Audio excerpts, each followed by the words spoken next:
آج کی سب سے بڑی خبر یہ ہے کہ سینٹ اور پارلیمنٹ دونوں ایوانوں میں ججز کی مدت ملازمت کے متعلق آئینی ترمیم ہونے کا امکان ہے۔ اس وقت نیشنل اسمبلی کا اجلاس چل رہا ہے۔ البتہ جو ایجنڈا پیش کیا گیا ہے آج کے دونوں اجلاسوں کا، ان میں آئینی ترمیم کے حوالے سے کوئی نوٹیفیکیشن جاری نہیں کیا گیا، لیکن پھر بھی خدشہ ظاہر کیا جا رہا ہے کہ آئینی ترمیم ہوگی اور اس پہ آج ووٹنگ بھی کی جائے گی۔ ایک طرف حکومت ہے اور حکومت کے عہدیداران کا یہ کہنا ہے کہ ہمارے پاس نمبرز کمپلیٹ ہیں۔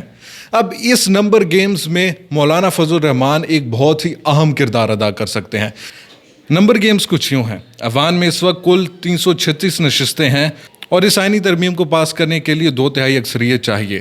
جو کہ 224 نشستیں بنتی ہیں۔ اس وقت حکومت کے پاس 213 نشستیں ہیں، یعنی ابھی بھی 11 نشستیں کم ہیں۔ نون لیگ کے پاس 111 نشستیں ہیں، پاکستان پیپلز پارٹی کے پاس 68 نشستیں ہیں، MQM کے پاس 22 نشستیں ہیں، کافلی کے پاس 5 نشستیں ہیں، استحکام پاکستان پارٹی کے پاس 4 نشستیں ہیں، پاکستان مسلم لیگ ضیاء کے پاس 1 نشست ہے، نیشنل پارٹی کے پاس 1 نشست ہے، باب کے پاس 1 نشست ہے، اور رحیم یار خان کے جو ریسنٹلی الیکشنز ہوئے ہیں اس میں جو پیپلز پارٹی کے رہنما جیتے ہیں ان کی بھی 1 نشست ہے، جو کہ کل ملا کے 214 نشستیں بنتی ہیں۔ اگر دوسری طرف بات کی جو اپوزیشن کی، تو پاکستان تحریک انصاف اور سنی اتحاد کونسل کی کل ملا کے 86 نشستیں ہیں، JUI کی 8 نشستیں ہیں، بلوچستان نیشنلسٹ پارٹی مینگل کی 1 نشست ہے، مجلس وحدت المسلمین کی 1 نشست ہے، پختونخوا ملی عوامی پارٹی کی 1 نشست ہے۔ ابھی بھی حکومت کو 10 نشستیں ریکوائرڈ ہیں۔ اس وقت مولانا فضل الرحمان بہت ہی امپورٹنٹ کردار ادا کر سکتے ہیں، کیونکہ اس سے پہلے انہوں نے اپنی پارٹی کی منتخب اراکین کو یہ آرڈرز دیے ہوئے تھے کہ آپ نے کسی بھی آئینی ترمیم میں ووٹ نہیں کرنا۔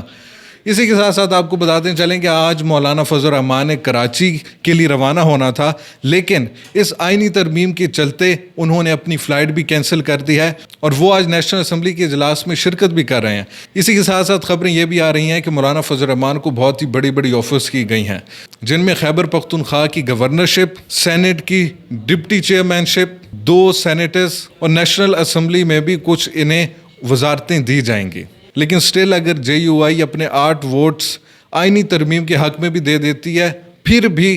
اس آئینی ترمیم کو پاس کرنے کے لیے 2 ووٹس باقی ہیں۔ اسی کے ساتھ ساتھ آپ کو خبر دیتے چلیں کہ پاکستان تحریک انصاف کے 9 سے 10 رکن پارلیمنٹ اسمبلی اس وقت غائب ہیں۔ ان کا PTI کے عہدیداران کے ساتھ کسی قسم کا بھی رابطہ نہیں ہو پا رہا، اور خدشہ یہ ظاہر کیا جا رہا ہے کہ انہیں بلیک میل کر کے ان پر دباؤ ڈال کے کسی نہ کسی طرح اس آئینی ترمیم کے حق میں ووٹ ڈلوایا جائے گا اور اس آئینی ترمیم کو پاس کرایا جائے گا، جس کے بعد قاضی فائز عیسیٰ کی مدت ملازمت میں توسیع ہو پائے گی۔